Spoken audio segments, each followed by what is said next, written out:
When it comes to buying a pre-built gaming PC, nowadays a lot of people look for different things. Some people want a great looking system with tons of RGB and water cooling. Some people just want a PC from a company with amazing customer support because for some reason they're always the one that seems to have computer issues.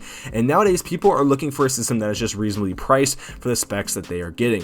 The PC we're going to be taking a look at today I think is a great PC. It definitely has some flaws, but I think a lot of you who are watching this video might end up liking the system as much as I did. The PC we're taking a look at today is going to be the IWN Selsa, and I know just by saying that a lot of you guys are going to be like, who the hell is IWN and what is a Selsa? Personally, I don't know what a Selsa is. I couldn't find anything in the dictionary for it, but the company, man, there is a lot to talk about there. Now, I don't think I would be doing this whole review justice if I didn't give some backstory about me and this company. I first met IWN in my comment section of one of my videos. It was just some random account that said to check out a company called IWN, and as always, I kind of just ignored it for a while, and then I saw it again one day and said, what the hell? I went onto their site, which was a bit janky, but when it came to the PCs themselves, the pricing for them was just really good compared to some of the other companies in the industry. Now, I just knew from the start that these guys were super small, like 3 employees small, so I had a good bit of skepticism about their company as a whole going into it. Eventually, I convinced myself to end up making a video on them, and for that process, I ended up emailing them to try to get some info about the company. They were super open with me and were really excited to see that video, so if you guys want to watch that original one, it will be in a card above as well as linked down below. After the video was posted, I got a friend request on Discord from an IWN Aftermath. He then DM'd me and said that all of the guys of the company watched the video and liked it. He also said that they were going to change a bunch of things that I criticized, and to my surprise, they actually did.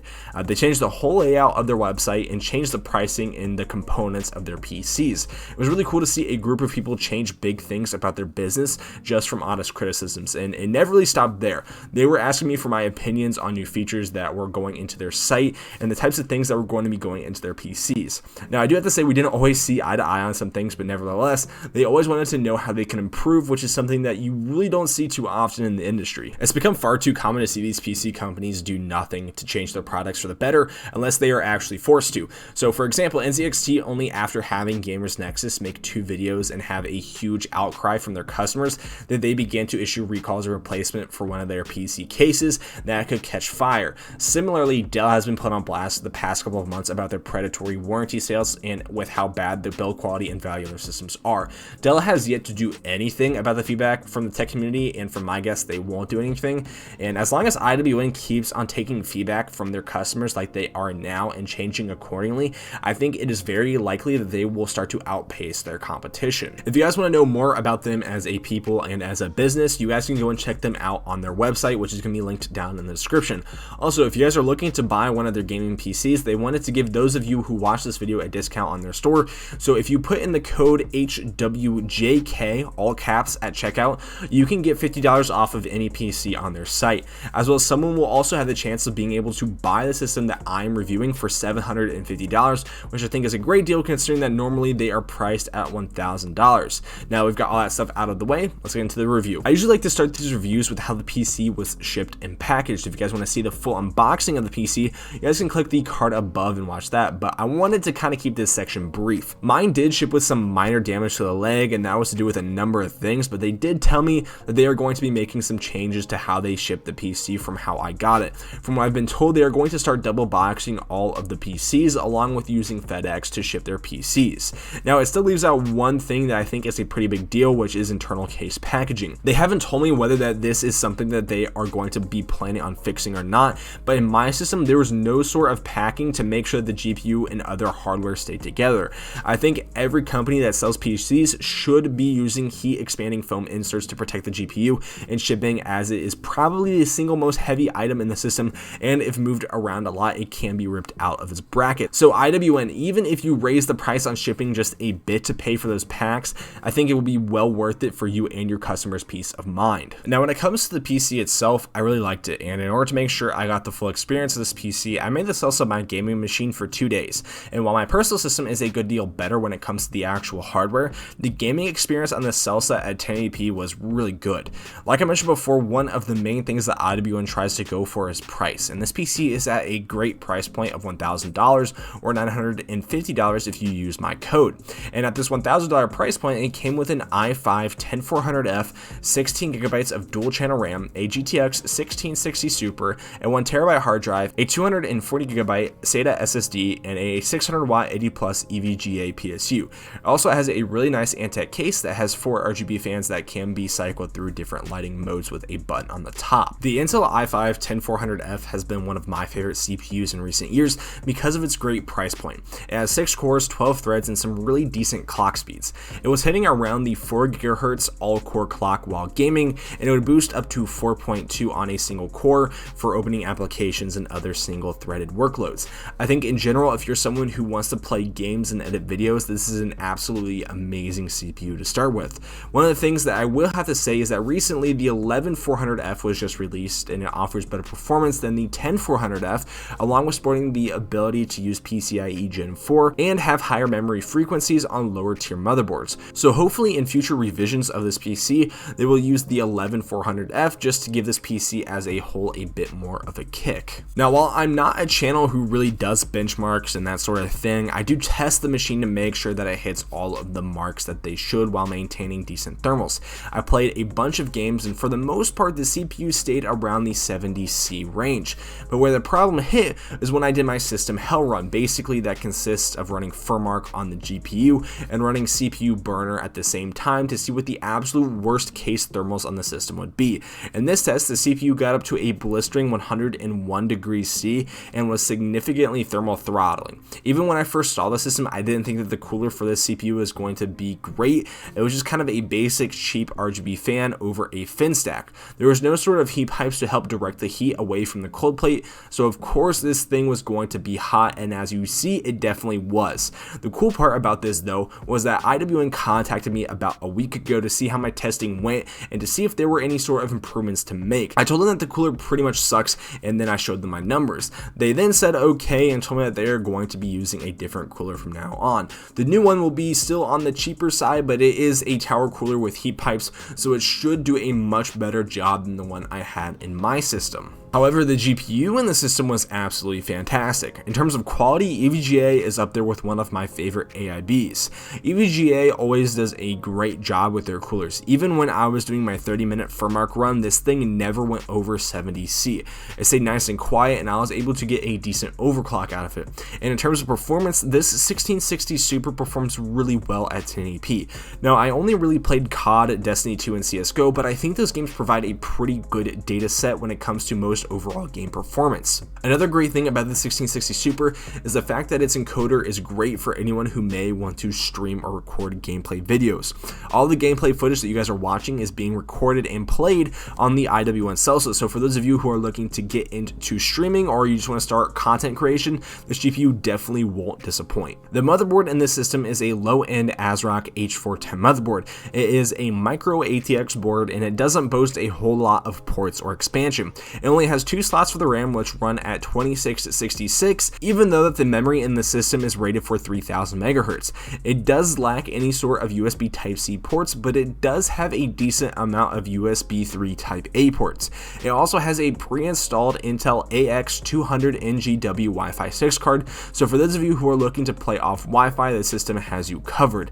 Now, when it comes to my overall thoughts on the motherboard, I think it's fine.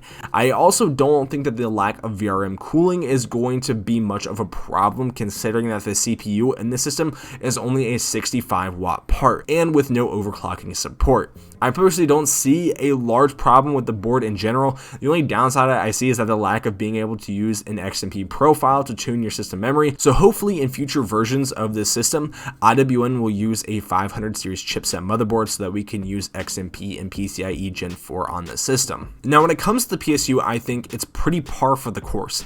600 watts with an 80 plus efficiency rating is going to be more than enough for the system. Personally, I've worked with a bunch of different PSUs, and I've never had a problem with an EVGA unit not outputting the power it's supposed to.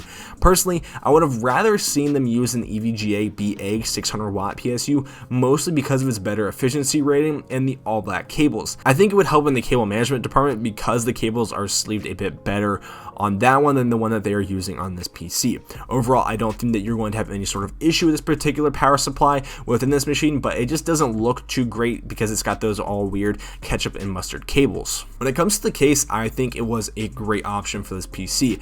There is almost nothing blocking airflow to the front intake fan, fans, and the case doesn't really feel cheap. It's mostly made out of metal. The screws for either side panels are made to stay in the panel when you unscrew them so that you don't need to worry about losing a screw on the floor. The case also has mounts for 2 fans on top of the PSU shroud to blow air up into the GPU. While most of the time this is a useless feature on other cases, Antec actually put holes on the other side panel of the case to allow those fans to bring in fresh air into the system. There is support for up to a 360mm radiator on the top and on the front of the system for those of you who may want to do some upgrades in the future. It also has 3 front RGB fans and 1 RGB fan in the back for exhaust. These fans are connected to a fan and a RGB hub in the back of the case.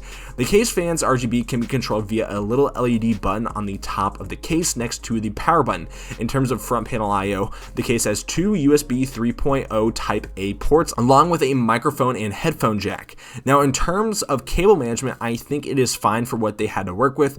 It's not pretty, but it's something. Now if the case had rubber grommets for the holes, I think the whole cable situation would look way better, but again, that's not something that IWN can influence, so I think it's fine. Now this next thing was probably the most shocking to me when it came to this PC. So most of the time these smaller companies don't install pretty much anything on the PC other than the operating system, drivers, and maybe some utility apps, but not this PC. This thing was loaded to the brim with bloatware. While there was normal stuff like Intel drivers and GeForce Experience, there was a whole list of other programs that were pre-installed, and of those programs that were installed, there were 2 antivirus programs, Malwarebytes and another one called AVG Antivirus. Some of the other programs that were installed were called Nuance, PDF Viewer, WinRAR, EasyUS, DVD Decryptor, and Paperport, and the list keeps on going on. And I know you guys might be thinking, what's the big deal with bloatware? Well, if you don't go through and manually uninstall everything when you first get your PC or just reinstall Windows, then you're going to have these useless programs taking up storage space, and more importantly, these antivirus programs run in the background and are going to make your system slower when you're playing games or doing other tasks. Now, I don't know if this is just a mess up and they accidentally copied over some stuff that they didn't mean to, or they just forgot to delete some programs, but I'm just going to leave the jury open on this one. I don't like bloatware, I never will, and I'm sure most people don't like it either. They also asked me to take a look over the website, and I definitely think it has improved since last I talked about it. I still think that it needs a lot of work done in the looks department to make their products a bit more appealing. Also, it wouldn't hurt to hire a professional photographer to make some nicer pictures of your PCs and your laptops, because presentation goes a long way in this industry. So for most companies, it's well worth it to invest in your presentation of your products and on your company. On the plus side though, that they are always adding new features to their site. Recently they added a drop down box function to where you can choose different components for the PC instead of just the default items that come with it. It's still kind of in beta, so the selection and the pricing seems a bit off, but other than that, it's nice to see that they are always coming out with new features. Now when it comes to shipping times for most of their PCs, it's probably going to take them a month or 2 to get you your system. Shipping times in general are going up across the PC space because of the general lack of supply of the parts that you need to build the PCs, and because these guys are on the smaller side, it's going to be much harder for them to get inventory than most other companies. On the topic of inventory, I think that this is honestly their main problem right now. I think that they have a good model of what each PC at a different price point needs to be, but it seems that they're almost restricted to trying different combinations. The Selsa I think is good, but it could use some tweaks in terms of the PSU and motherboard, but again, I still think it's pretty solid. But when it comes to their other PCs, like their $1,700 one, it seems like it's in a really awkward spot. It has a really nice CPU in it, the Ryzen 9 3900X, but a kind of mid-range GPU, which is the 3060 Ti. I think it'd be way more appealing to people if the PC came with something like an i7 10700 and was a couple $100 cheaper, and then you give people the option to upgrade to maybe a 10900 if they wanted it. Again though, they are a new company, so I'm sure they're still trying to work out pricing and inventory, so hopefully in the future they will be able to offer a lot more customization to the specs of their PCs and to try to bridge the price gap they have on their systems. Overall, when it comes to this PC, most of the downsides I think can be attributed to IWN being a new company and still kind of learning the ins and outs of the gaming PC market, and in all honesty, I don't think anyone is going to be disappointed with the Selsa. Other than the hassle of having to uninstall all the programs, I have had nothing but a great gaming experience on this machine. But if there are things that you don't like about the PC, or if you just have questions, make sure to leave those down in the comment section below. IWN usually will reply to comments on these videos, and I'll also try to answer as many questions as I can. Thanks for watching, and don't forget, if you are looking to buy a PC for yourself, make sure to use code HWJK for $50 off any purchase on their site. Also, make sure that if you enjoyed the video that you leave a like on it. If you guys want to see more, make sure to hit that subscribe button. Thanks again for taking time out of your day to come and watch one of my videos, and I hope to see you guys in the next one. Peace.